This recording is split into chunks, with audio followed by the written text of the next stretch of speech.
नमस्कार विद्यार्थी मित्रांनो, आज आपण प्राण्यांचे वर्गीकरण प्रकरण 6वा वर्ग 10वा याबद्दल या पाठात आपण माहिती बघणार आहोत. Animal classification lesson number 6 animal classification class 10th. या पाठामध्ये आपण शिकणार आहोत प्राणी वर्गीकरणाचा इतिहास, प्राणी वर्गीकरणाची नवीन पद्धती, प्राणी सृष्टी, history of animal classification, history of animal classification, new method system of animal classification and kingdom Animalia. यानंतर पुढचं आहे यामध्ये थोडे आठवा. सजीवांचे वर्गीकरण करण्यासाठी कोणकोणत्या निकषांचा वापर केला जातो?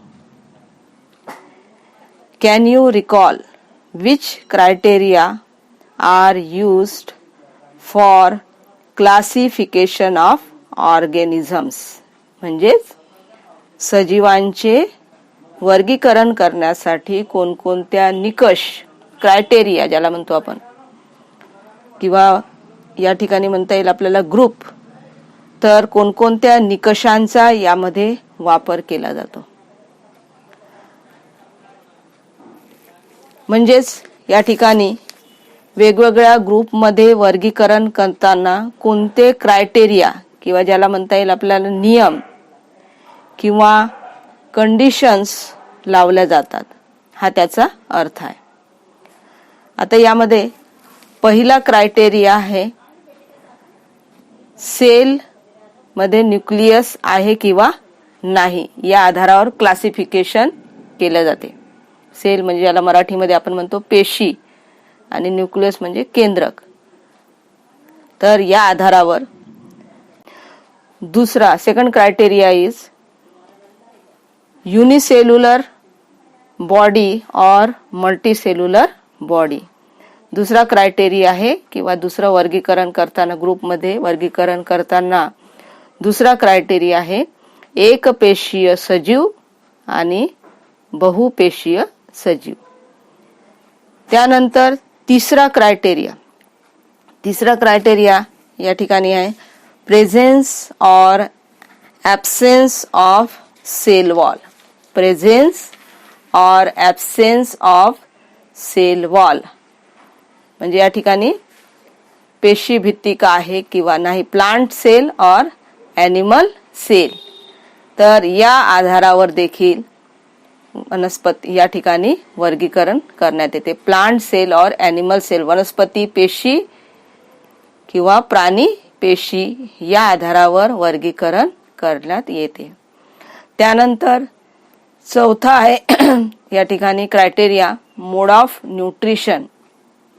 मोड ऑफ न्यूट्रिशन, न्यूट्रिशन मराठीमध्ये ज्याला म्हणतो आपण पोषण, आणि मोड ऑफ न्यूट्रिशन म्हणजे पोषण पद्धती. तर या ठिकाणी आहे ऑटोट्रॉपिक और हेटेरोट्रॉपिक न्यूट्रिशन. ऑटोट्रॉपिक और हेटेरोट्रॉपिक न्यूट्रिशन. ऑटोट्रॉपिक मराठीमध्ये ज्याला म्हणतो स्वयंपोषी पोषण पद्धती. हेटेरोट्रॉपिक म्हणजे परपोषी पोषण पद्धती. आता स्वयंपोषी म्हणजे काय होईल? जे स्वतःचे अन्न स्वतः तयार करतात. For example all plants, green plants, all green plants. या ठिकाणी फोटोसिंथेसिसच्या द्वारे म्हणजे प्रकाश संश्लेषणाच्या द्वारे स्वतःचे अन्न स्वतः तयार करतात.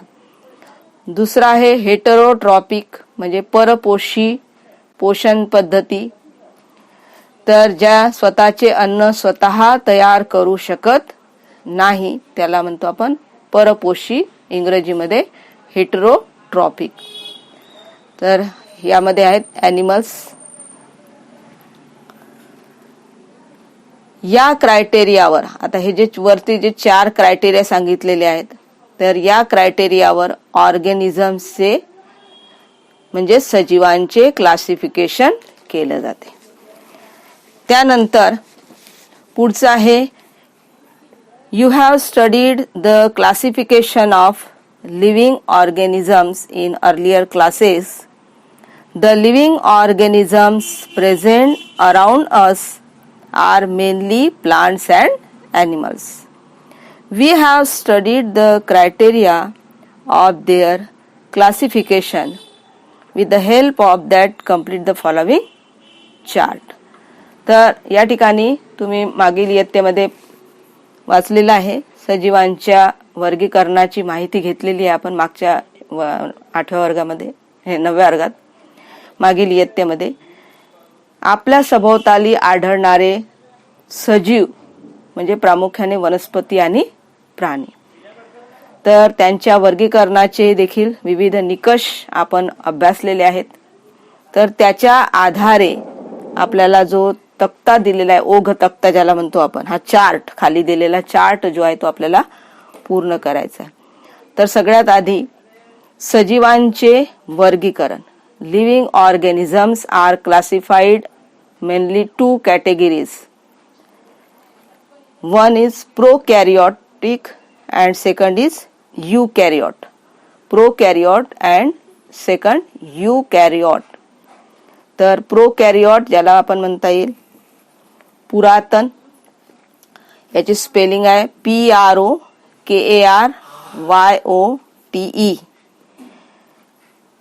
यूकॅरियोट EUKARYOTE.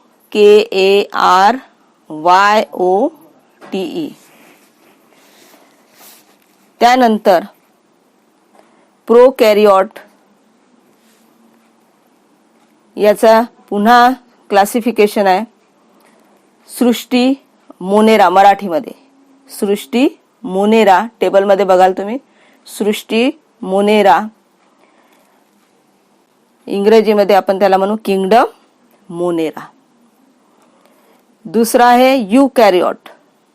यूकॅरियोट याचे क्लासिफिकेशन, वर्गीकरण आहे युनिसेल्युलर ऑर्गॅनिझम्स. दुसरा मल्टीसेल्युलर ऑर्गॅनिझम्स.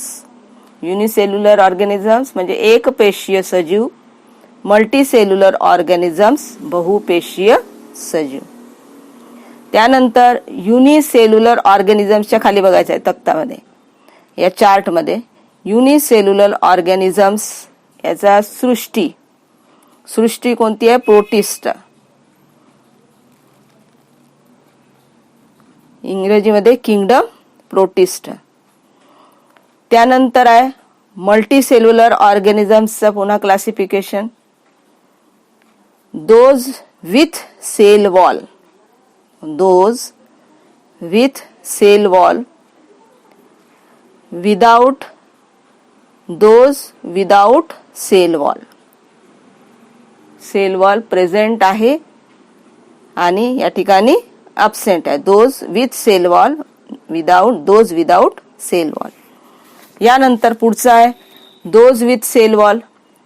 याचे पुन्हा 2 सबटाइप्स, ऑटोट्रॉफ्स, हेटेरोट्रॉफ्स, स्वयंपोषी आणि परपोषी. ऑटोट्रॉफ्स त्याचा सगळ्यात शेवटी बघा आता चार्ट मध्ये किंगडम प्लांटी, मराठीमध्ये म्हणता येईल वनस्पती वर्गीय, किंगडम प्लांटी. दुसरा आहे हेटेरोट्रॉफ्स, परपोषी, त्याचा आहे किंगडम फंगी, कवक वर्गीय. आता शेवटचा राहिलेला without cell wall. Without cell wall मध्ये कोणता आहे? किंगडम ॲनिमलिया, प्राणी वर्गीय. तर अशा प्रकारे हा जो ओघ तक्ता आहे किंवा हा जो चार्ट आहे, हा चार्ट आपल्याला या ठिकाणी पूर्ण करायचा आहे. त्यानंतर पुढचा आहे can you recall how the plants are classified. How the plants are classified, वनस्पतींचे वर्गीकरण कसे केले आहे. तर पहिला यामध्ये आहे ऑर्गन्स अवेलेबल आहेत किंवा नाही. ऑर्गन्स म्हणजे त्याचे अवयव. अवयव जे आहेत वनस्पतींचे ते उपलब्ध आहेत किंवा नाही या आधारावर वर्गीकरण आहे. दुसरा, conducting tissues are present or not. म्हणजे कंडक्टिंग टिश्यूज जे आहेत, रसवाहिन्या आणि जलवाहिन्या ज्या आहेत त्या या ठिकाणी उपलब्ध आहेत किंवा नाही. लक्षात आलं? Conducting tissues available or not. रसवाहिन्या, जलवाहिन्या या उपलब्ध आहेत किंवा नाही याच्या आधारावर देखील या ठिकाणी वनस्पतींचं वर्गीकरण केलं जाते. तिसरा आहे presence or absence of seeds in the plants. Presence or absence of seeds in the plants. म्हणजे बिया ज्या आहेत त्या प्रेझेन्स आहेत, बिया या आहेत किंवा नाही याच्या आधारावर देखील वर्गीकरण आहे. पुढचं वर्गीकरण, बिया या एक बीजपत्री आहे की द्विबीजपत्री आहे. Seeds are cotyledons. Seeds are cotyledons. त्याच्या आधारावर मोनोकॉटिलिडन्स और डायकॉटिलिडन्स. मोनो म्हणजे वन कॉटिलिडन्स म्हणजे एक बीजपत्री आणि डायकॉटिलिडन्स म्हणजे द्विबीजपत्री. तर एक बीजपत्री किंवा द्विबीजपत्री या आधारावर देखील या ठिकाणी वनस्पतींचे वर्गीकरण करण्यात आलेलं आहे. तर एवढा आपण या ठिकाणी आज शिकलेला प्राण्यांचे वर्गीकरणामध्ये पुढचा जो भाग आहे तो आपण नंतर बघू.